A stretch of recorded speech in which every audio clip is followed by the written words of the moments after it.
All right, welcome to Halitics on Wednesday. So glad to have you with me. Please call in. I really want to talk to some folks. Haven't had calls in quite a while. 240-363-7190. And I had the image clown car for our three Democratic candidates, I guess, three plus Kamala, who is the only announced vice presidential candidate. The Democratic choices are just, I think, abysmal. And I say that as somebody who had looked originally at RFK Jr. as my likely first pick. Now, that was, to be fair to me, before Dr. West announced he was running. And even after Dr. West announced he was running, I was still inclining for a bit of time towards the Kennedy in the race, at least until West announced he was running as a Green. I certainly wasn't, interested really in supporting the People's Party, though I would have, if I could have, voted for Dr. West in my state, the state of Maryland, the free state. But I don't have to worry about that now because West, of course, is running as a Green. And I know some people say they wish he was running as a Democrat so they could vote for him in the primary. I really do get that. I'm kind of mixed. But Dr. West said, hey, have you seen what I have to say about the Democratic Party? How could I run as a Democrat when I'm so critical of the party, when I view the party as just as much a problem, just as big a problem, or almost as big? I think he did hedge when Breonna Joy Gray questioned him about whether the Democrats were fascists. He had no difficulty calling Trump a fascist and the Republican Party fascistic, but he hedged a little when Breonna Joy Gray pushed him, saying, "Look at how the Democrats are the party of war, the party of the surveillance state. Aren't they also fascistic, or at least neo-fascistic?" And West kind of hedged a little bit on that. I understand. I think that's a tougher question. It really is. I think it's clearer that the Republican Party is truly authoritarian. The Democratic Party, you get into an argument if you say they're fascistic, and I can see both sides of it. So I get where Dr. West was coming from. Either way, his critique of the Democrats is so harsh, it's so deep, it goes right to the bone of that institution, that it would be really ironic, I think, and he probably would perceive himself as a hypocrite if he tried to get the nomination. All that said, it is a vehicle to get your views out. It is one of the two major political parties in this country. And if he did run as a Democrat, if Dr. West did run as a Democrat, then he would be I think he would have two bites at the apple. I mean, I think he should run, but then not agree to support the Democratic nominee if it's not he. That would be what my perhaps preference would be. But I can see the downside to doing that also, and given his position with regard to how just how bad the Democrats are, I get why he was disinclined, is not running on the Democratic ticket. So today's program, as so many of them are, I've thought about this too. And again, Halitics, click subscribe, bottom right blue and white square. I've thought a lot about, whether I should be talking more about local issues, regional issues, rather than just simply focusing on the national. And I will talk about regional issues, but we have a presidential election coming up next year. And I have to say, the problems that we are confronting are such that although we can nibble at them locally and we can maybe have more influence on people's day-to-day lives when it comes to local elections, because we possibly can win those more easily. That said, I don't think the problems are such that local politicians, local electeds can really make a serious dent. The climate crisis requires international action. At a minimum, it requires national legislation promoted by, pushed by, led by the president, which he or she then promotes worldwide, globally. There's simply nothing, really nothing that communities or even, well, certainly counties can really do. Maybe the states of California, Texas are so big and have such a large carbon footprint. Maybe they can lead by example to a degree, but in the end, we're going to need federal and international leadership. So I think that problem, which is the greatest we face, along with empire, global militarism, those have to be confronted on a national level. So the Democrats, who are one of the two major parties, have provided us with three very bad alternatives. I mean, we've seen Joe Biden is promoting endless war. He's all in, it seems, for the Ukraine war, rather than to try to stop it, to end it, to get a ceasefire going, and then to try to have a peace that is lasting and that is fair to the Ukrainian people. He's not interested.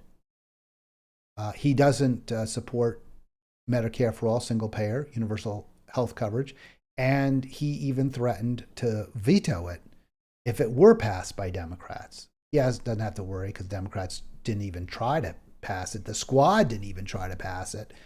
And now we have a Republican majority in the House. So he doesn't have to worry about Medicare for all. When it comes to the climate catastrophe, he is as bad as Trump, perhaps worse, arguably worse. He's approved more, this is the president, has approved more drilling on federal lands.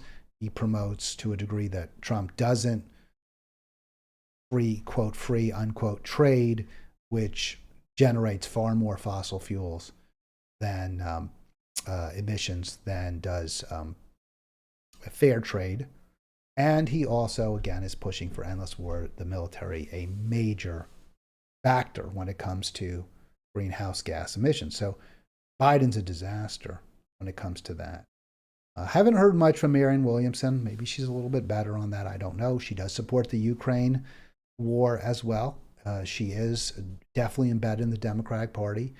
She has a woo-woo history, the spiritualism or whatever you want to call it, the spiritual psychology that she promotes is nonsense.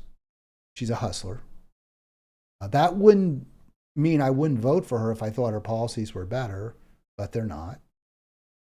And it certainly doesn't help me support her because I question her sincerity as well as her sanity. And then RFK Jr., the guy I really, really liked, until I learned how much he supports crypto, until I learned that he doesn't necessarily support higher taxes on the wealthy, until I learned that his pro-peace perspective appears limited to the Ukraine war, the Ukraine conflict, which is really good. I'm glad, but it ain't enough. And then there's this. So let's hear from and our friends over at Crystal and Sagar, I think, did a nice job with this interview. So we'll just play part of it. But this was very, very upsetting to me, actually, to hear that. As you know, every other developed nation in the world has universal health care. Do you support universal health care through a Medicare for All program or something similar? I would say my highest ambition would be to have a single payer program, which, with people who want to have private programs can go ahead and do that, but to have a single payer program that is available to everybody. I don't know how politically. All right, so I'm going to stop that right there. And I might play it again, but you got to see his head because at first my head was covering RFK Jr. So I apologize for that. This is another easy one. If you recall, I believe it was Brianna Joy Gray asked RFK Jr. if he supported higher taxes on the wealthy. He wouldn't say that. He said, I don't support higher revenues, but I don't know where I stand on more taxes on the rich. He wouldn't say that. That was an easy one. Yes, of course I support higher taxes on the wealthy. And another really, really easy one, and I think I'm going to play this again because you really do need the full. Let's see. Why am I seeing my head? I shouldn't be seeing it. Okay, yeah, there we go. So let's get, because you really do need the full treatment of this video here. So I want to get it one more time, just this segment, not the whole video, but I want you to see it without my head blocking anything. And this is another really, really easy one. Do you support higher taxes on the wealthy? Of course I do. Of course it's absurd how little they pay when we have so much need in this country, and when massive wealth and income inequality is so destabilizing and causes so much rancor, bitterness, anger, causing our country really to implode. Because, and that's an easy one, right? Of course, I support higher tax on the wealthy. Well, this one is just as easy. Do you support universal single payer health care? And again, RFK Jr. flubs it completely. As you know, every other developed nation in the world has universal health care. Do you support universal health care through a Medicare for All program or something similar? I would say my highest ambition would be to have a single payer program, which, with people who want to have private programs can go ahead and do that, but to have a single payer program that is available to everybody. I don't know how politically realistic that is, but, if you ask me, if I were designing the system from the beginning, that's what I would do. All right, so that is just a major, massive failure, that answer, on multiple levels. I wanted to start with the last comment that he made, that RFK Jr. made, where he said, well, if I was designing from the beginning, that reminded me exactly of what President Obama said back in, I believe, 2008 or 9, either before he was elected or right after, when he was promoting Obamacare. And he said, well, if we were going to start from scratch, we probably would look at, single payer, but we've got all these stakeholders right now, and we have to placate them, and we have to make sure that they're on board. Well, that's why we have this horrible kludge Obamacare that is actually seeing our healthcare expenses rise even faster than they would otherwise, where millions of people remain uncovered, tens of millions of Americans remain uncovered, and the availability of healthcare for many, many millions is gone because of the shuttering of rural hospitals that can't make enough profit under Obamacare. So this, or can't even pay their bills. I shouldn't say profit, can't pay their bills. So that argument is a complete no-go right there. Well, if we were starting from the beginning. Second of all, RFK Jr. fails to even understand what Medicare for All is, or a single payer universal coverage. He says, well, if people want to keep their private plans, sure, but at the same time, everyone can also buy into Medicare for All. No, you don't buy into it. You don't select it. It is what everyone simply has. You go to the doctor, and the doctor records your visit and then submits the bill, the invoice, for payment under the Canadian system. Under the British system, the doctor works for the state, the city, the country, whatever. It can be one of those. And then they work for them, and you go see them, and they treat you, and they get their salary. I personally am kind of more inclined towards the Canadian system. It seems to work extremely well there. And I guess I have a slight antipathy towards government control or centralized control of anything, but I do see the benefits of the UK system as well. But if you force me to choose one or the other, I choose both. But I guess 1A would be Canada, where the doctors are independent. But I'm not beholden to that position. Either way, RFK Jr. doesn't understand it, doesn't get it, and doesn't come out and give the easy, obvious answer. Yes, I support single payer Medicare for all. Finally, he says it's politically challenging.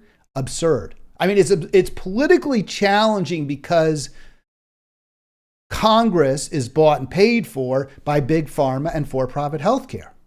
But it's more than politically possible if you go to the people, because we're all in for it, especially when it's explained, when the actual program is presented. I know people have a lot of trouble with this, and they've heard so much misinformation, and there's so much propaganda presented both by the for-profit healthcare industry and by the political parties and by PACs and Wall Street and all of that. But it's not that hard to understand. And so many Americans have been overseas and seen how much better the provision of care is in every other country but here, or virtually every other country but here. I mean, my gosh, we're tied with Cuba, which is a very, very poor, to a still very undeveloped country in many ways. And yet we don't generate better healthcare outcomes at more than 10 times the cost per person. So I don't think it's that hard for people to get. And for RFK Jr. to say, well, it's politically challenging, no. That's your job. That's why you're running. That's why we want you in office, so that you will change the political dynamic. So you will, and Bernie, and that's, by the way, one of the things that Bernie used to say that was so appealing, that had so much, that made him so attractive to so many people. When he would say, it's not going to be easy. I get it. The entrenched interests, the special interests have so much power. We are going to have to fight tooth and nail to overcome their influence, but the American people will be with me. That was such an appealing, attractive, and downright honest message. RFK Jr. can't be bothered to try to change the political zeitgeist. Well, whatever, people might not like it. I don't know. He is, in the end, he's kind of a standard issue Democrat in many ways. Although, again, I'm going to honor his position on war, at least when it comes to war in Ukraine. Otherwise, he's doing nothing for me. Honestly, nothing. You disagree, 240. I know a lot of people don't agree with this. I've heard it in my Facebook page. I've heard it on social media. Let me know, 240-363-7190. All right, let's move on. This may or may not be a long program. It's funny. Sometimes I come on and I don't think they're going to be that long, and then they are.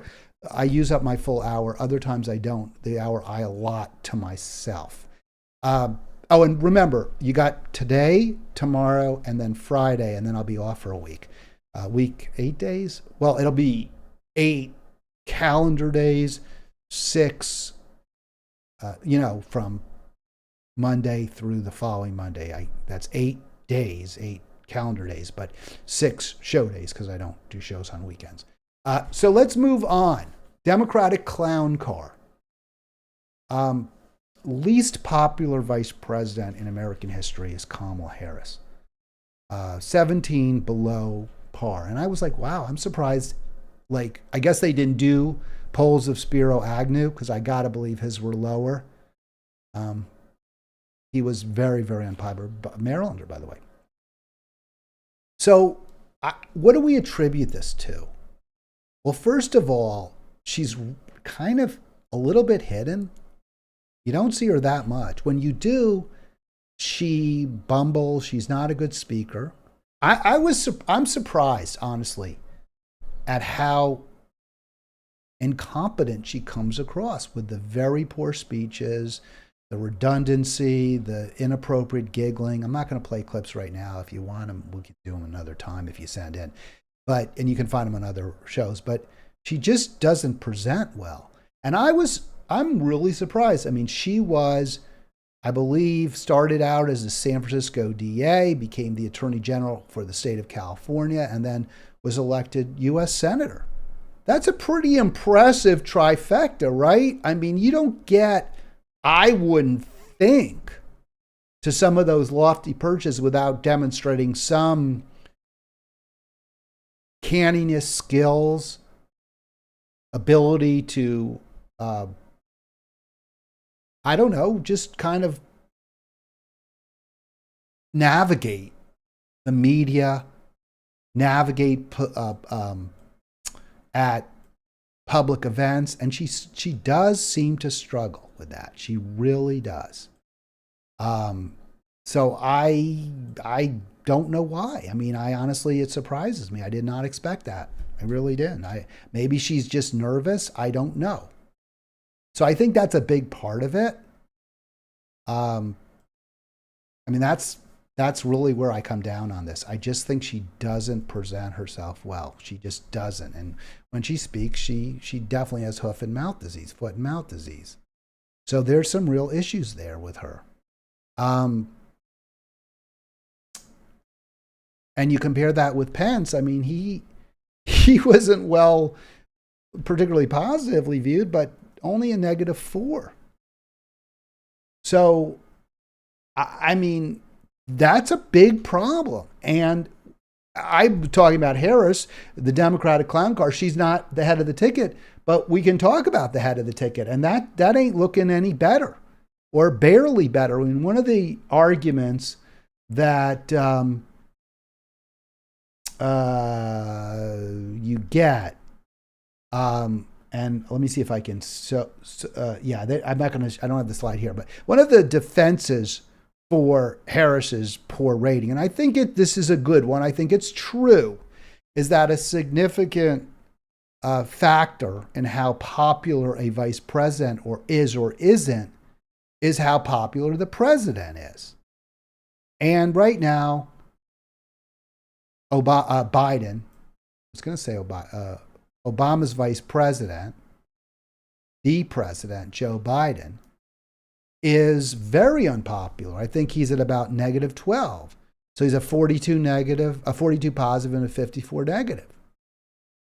That's much worse than his rating back in, 12, 13 years ago when it was a +1. So as president, he's much less popular than he was as vice president. I'm amazed at this. Dick Cheney had a 23 in May 2003, plus 23. I think that was just as the Iraq War had been completed with a resounding victory by the United States military. So I guess that helped his popularity. That said, when his role in torture came out, I think it probably dropped somewhat. Look, I'm not saying Kamala Harris is a worse vice president than Dick Cheney. I don't think she is. He was he was far worse. I mean, he's responsible for torture. He's responsible for shooting, Scooter Lib, whatever. There's so much. Didn't they leak some documents to embarrass when they were fighting to justify war with Iraq. Dick Cheney's office had its fingertips all over the outing of Ambassador Joe Wilson's wife as a CIA agent. Dick Cheney is one of the worst people that ever lived. Kamala Harris isn't in that league. She's done some bad things. She supported endless incarceration. She supported the drug war in California. She wanted to lock up families when their kids weren't going to school. So there are a lot of issues with her for sure. And I don't like her, but she's no Dick Cheney. But her popularity is far lower, which at least at this stage, and that frankly does somewhat surprise me. But again, if you're going to defend her with, the reason it's so low is because her president is so low, that's hardly a something that should make any Democrat at all optimistic. Now, you see this excuse by Cornel Belcher. I assume this will be appealing to some people.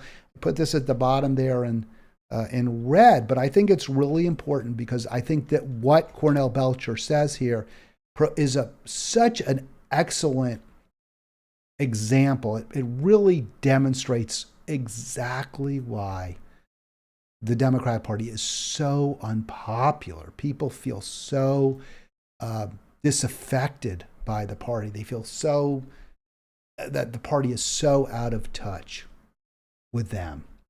So it says Democratic strategist Cornel, that's Cornel Belcher, that is not Cornel West, just so you know. Cornel West spells Cornell with one L. This is like the university Cornel. He explains that it's because she's a woman and a woman of color. As we've heard before many times, the first Asian African American, the first Asian Black vice president ever, the first woman of color to be vice president, first woman to be. I mean, she's a lot of firsts. And normally I would be, okay, that's good. I mean, it's sure, we should have a more diverse government. It should represent the diversity of America. But to the extent that they're humane, decent, caring, competent people. And I don't think she meets that standard, sadly, and certainly not according to the rest of the great majority of the American public. So when the knee-jerk response of Democratic strategists is to blame the people, right? It's their fault. That's why they don't like her. It's because they're racist and they're sexist. When that is the response by the even if there's truth to it, even if there's some truth to that, it's an incredibly politically inastute comment. It just is all Cornel Belcher is doing there is alienating people that I would assume he's hoping will support the Democratic ticket. That's just remarkably stupid. And this is what Democrats do. This is what they do. Rather than look inside themselves, rather than navel gaze, rather than take stock, rather than conduct postmortems, it's when they lose, it's the voters' fault.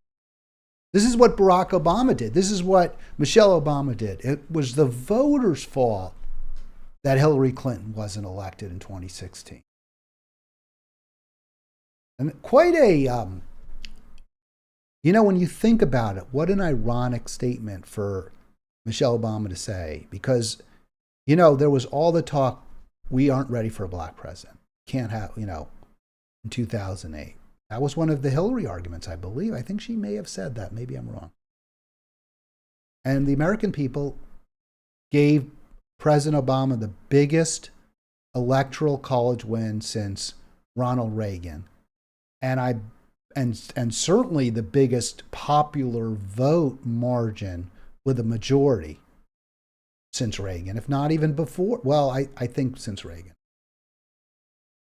In an incredibly polarized time, Barack Obama won big. And why? How did a black candidate, man of mixed African and American ancestry, how did he win so convincingly? He did, in fact, promise with a very sincere tone, persuasively, that there would be hope and change, that the average American, the working class American, the middle class American could hope for better and expect it. And he did not do that. He did not deliver that. And that is why we are seeing what we're seeing now. Now, you might say it wasn't all his fault. Okay, it wasn't all his fault, but he didn't do enough. He didn't do nearly enough. And he often did the wrong thing, too. It wasn't just that he didn't do enough to make things better. Many of the policies that the last popular Democratic president did were actively harmful. And until the Democratic Party reckons with that fact, we will continue to live in an extremely divisive nation, a nation where we're rent by cultural division, by racial divisions, by ethnic divisions. That is what is going to continue until we have a Democratic Party that will champion true economic justice for all Americans, where everyone has enough and no one has too much. All right, sticking with Kamala, I really want to platform my good friends and actually an organization that I'm part of, Climate Defiance. This is a group that is actually engaging in true civil disobedience.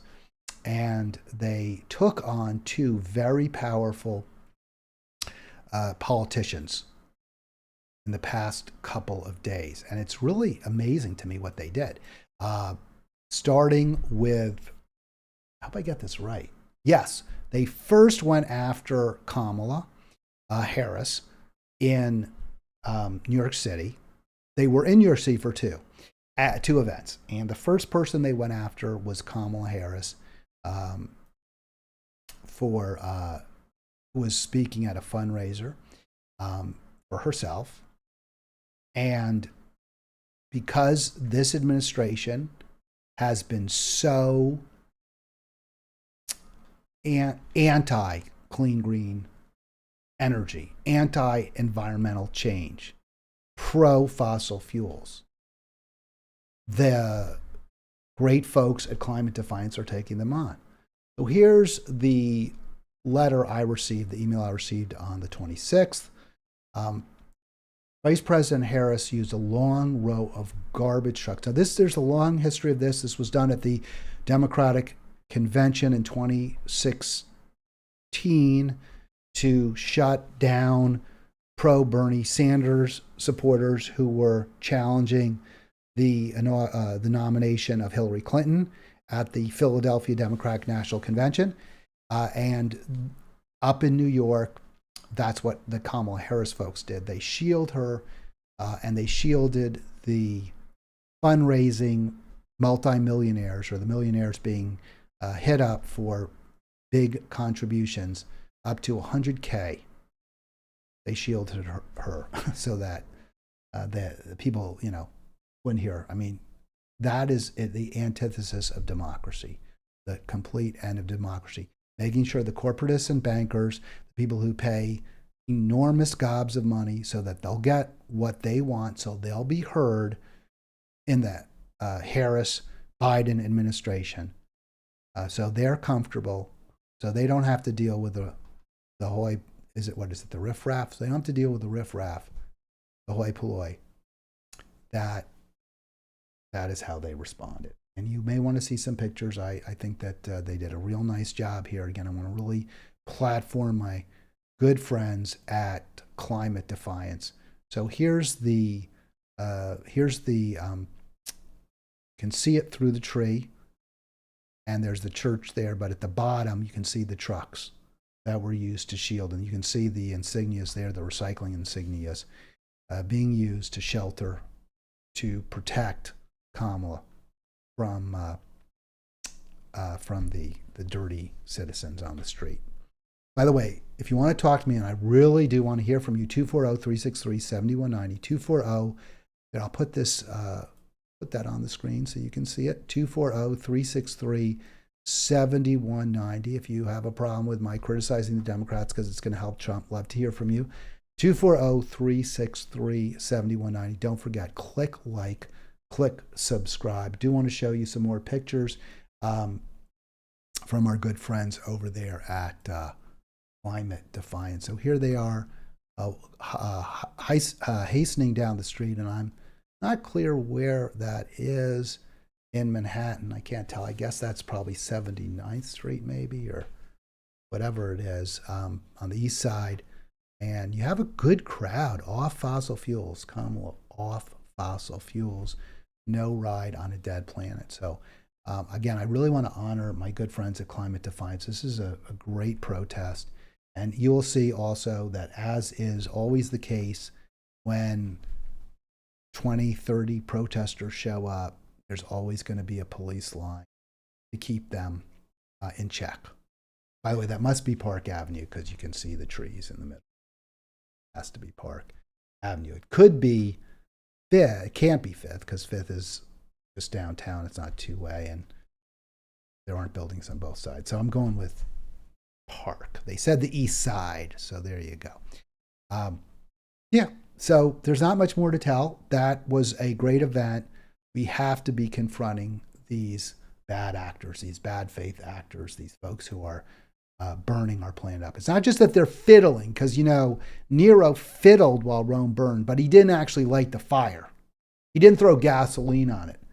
That's what the Democrats are doing right now. They're actually creating the environment that is completely destroying our mother, the source of all life.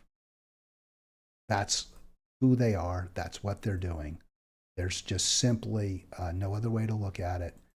And, you know, if you care, we've got to figure out a way together to change this. More from the climate defiance folks. So again, I mentioned they took on two Democratic leaders, two extraordinarily powerful people, Vice President Harris and Senate Majority Leader Chuck Schumer.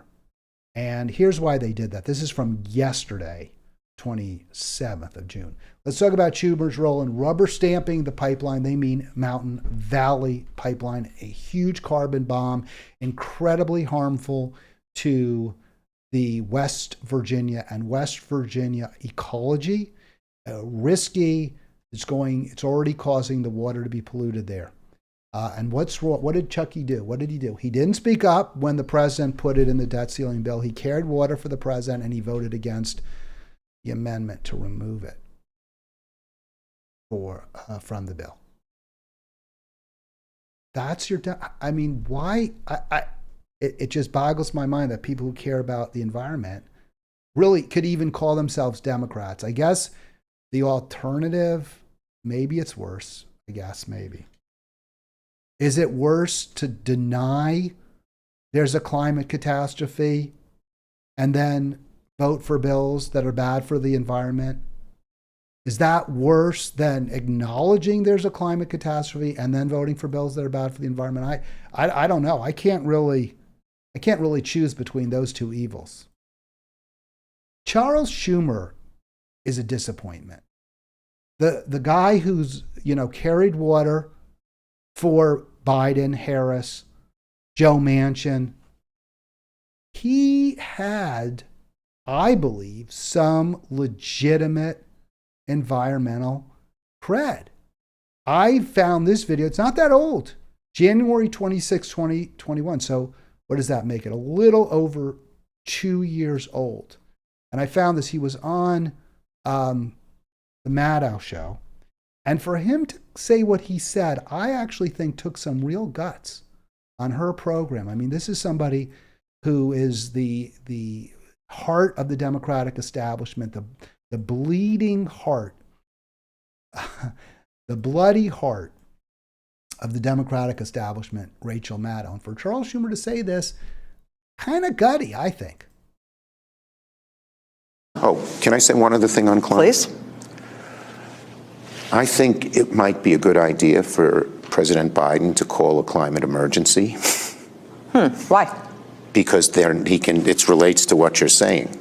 Then he can do many, many things under the emergency powers of the president that wouldn't have to go through, that he could do without legislation. Now, all right, let me stop it there. So you heard her kind of humph, like, why?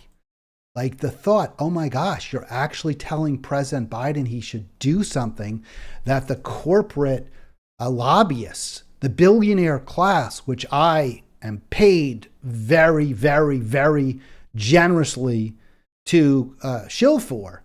You're actually saying that Joe Biden should take them on and declare a climate emergency? Why would you ever say that? And Schumer explains. I give him a lot of credit. This was in 2021. Wow. Who knew? I didn't remember this. I don't remember this. And that really makes it so much more disappointing that he throws his apparent climate, environmentalism, his ecology mindedness, he throws it right under the bus the second Biden asks him to. And the second Joe Manchin asks him to. Is very, very disappointing. Trump used this emergency for a stupid wall, which wasn't an emergency. But if there ever was an emergency, climate is one. So I would suggest that they explore looking at climate as an emergency, which would give them more flexibility. After all, it's a crisis. It's a crisis. So you're talking about passing major climate legislation through the reconciliation process. Pressuring the president or asking the president to just asking, let them look at it. I have a lot of faith in that they'll make a good and right decision. Right, so I give Schumer a lot. Now she said pressuring, and he pulled back. He said, "I think the president should declare." He actually said that. So that to me is pressure, and that's what there should be. So Schumer kind of was. I mean, he wasn't kind of. He was saying what we've been saying, what we're saying in climate defiance, and he gets major, in my opinion. Sure. Give him props for that. Why not? Absolutely. Yeah. So I mean, it's disappointing, right? Again, somebody that you kind of thought, and I know a lot of people think, well, how could you have ever thought, Chuck Schumer would do the right thing? Well, he kind of sort of did, right? He kind of was on the right page there for a minute. And it is really upsetting, when he backs out. All right, so let me just platform again one more time, give you a little more from our good friends at Climate Defiance, because I think they deserve it every time they do these actions, and they here they are taking on Schumer, and we'll get that up screen for you. The tweet is really, well, we already told you what they said. Basically, that he said no to the Kane Amendment to defeat, to take out the Mountain Valley Pipeline from the dirty debt ceiling deal. Schumer said no. Schumer didn't tell Biden, get that crap out of my face. Don't bring that into my Senate. He didn't say that. And that's why this event at the Harvard Club was shut down yesterday. Fuels! Off fossil fuels, Schumer! Off fossil fuels! Hey, Schumer, get off it! Put people over profit! Stop crossing gas, Schumer! Stop crossing gas! Stop crossing gas! Schumer, get off it! Put people over profit! Hey, Schumer! All right, so I find that Schumer's response so disappointing where he just leaves. It would have been so cool. Right? I mean, this is a guy who he gets it. He sort of got it. He got it on Maddow's show. He spoke truth to power to her. And she was a little uncomfortable. Like, oh, you're going to pressure the president? So he gets a lot of cred for that in my book. And then he throws it all down the toilet. He's with these activists. Talk to them. Hey, I hear where you're coming from. Maybe you even apologize. I was wrong. I'll try to do better. I mean, that would have been so cool if he had done that, but he didn't do it. All right, so I find what this guy has to say really interesting. This is funny. Just fighting. You're on, baby. For what? How did you get in here? See, that's what I wondered too. I'm sort of familiar with that club, and it's inside. I don't know, how did they get into that event? Maybe my guess is there might have been a Harvard Club member or Harvard Club or Harvard graduate in the group who got themselves in the meeting and then brought the others in through a side door. I really don't know. That's pretty amazing to me. They get a heck of a lot of credit for doing that. I mean, you saw what Harris did. She blocked them out with garbage trucks. But this guy's like, hey, how'd you get in here? Very cool, very good work. Hats off. Climate Defiance, go. Get off it! Put people over profit! Red face. Stop that. You're not going to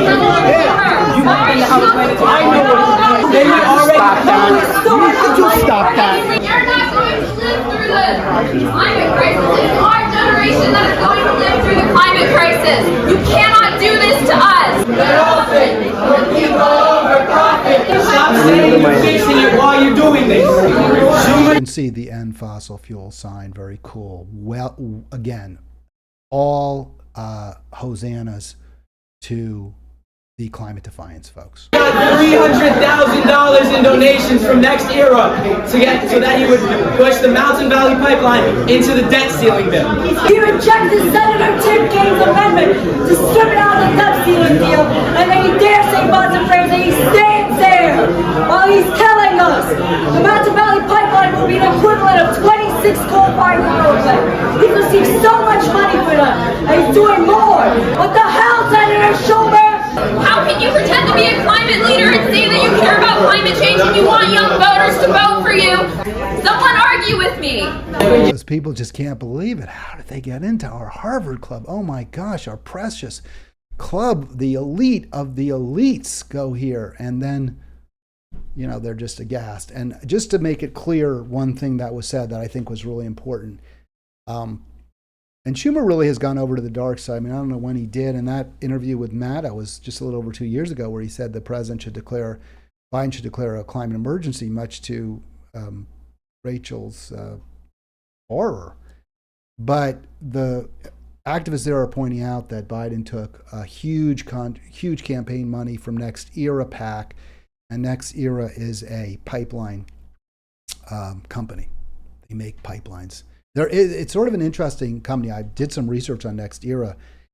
They have two parts. They broke into two. One is actually a company that is focused on solar and wind and increasing the distribution and the production of clean energy. And then the other is the pipeline company. So he got the money from the pipeline company. But they actually broke into two parts because they saw they were conflicted. So you may see, if you Google Next Era, information pertaining to their clean green energy company, because they kind of have the same name. I think one's Partners, one's Incorporated, something like that. Clear on that. But he was getting it from the people who build MVP. That is, Chuck Schumer was. And then he carried water for them. And is that less bad? Let me ask you that. Chuck Schumer clearly gets that there's a climate catastrophe. He told Rachel Maddow over 2 years ago that President Biden should declare a climate emergency. Does that make him better than Mitch McConnell if at the same time Schumer is taking money, hundreds of thousands of dollars from pipeline manufacturers, and then jamming this dirty deal through, the dirty debt ceiling deal? Does that make him better? Does that mean we should support him? 240-283-7262. All right, let's move on to the person we all should be supporting. I don't think there's any question. When we talk about one candidate who's head and shoulders above all the others, simply the best, I can't even, he's just way, and I always try to come up with solutions. And this is the solution for the general election next year. Whether it's not a solution for the primaries because we don't have a primary candidate. But ultimately, Dr. Cornel West is the one candidate we have to support. And this is from the November 17, 2022 Jacobin issue, and it was reprinted if you want to look for it. You can just Google Cornel West, one L, not like Cornell Belcher, which is actually two L's in Cornell, then a third in Belcher. Love that name, huh? Belcher. If I had the name Belcher, I think I would change it. I really would. It's okay, name is cool, whatever. Your name is whatever it is, but I don't think I'd want to be known as Belcher. Just saying. So Cornel West, we've got to have a coming together of the anti-war and the climate movement so that the struggle with ecological catastrophe goes hand in hand with the indictment of militarism and predatory capitalism. Obsession with profit, squeezing out of nature, workers, and anything you can touch in order to generate some kind of commercial and market value.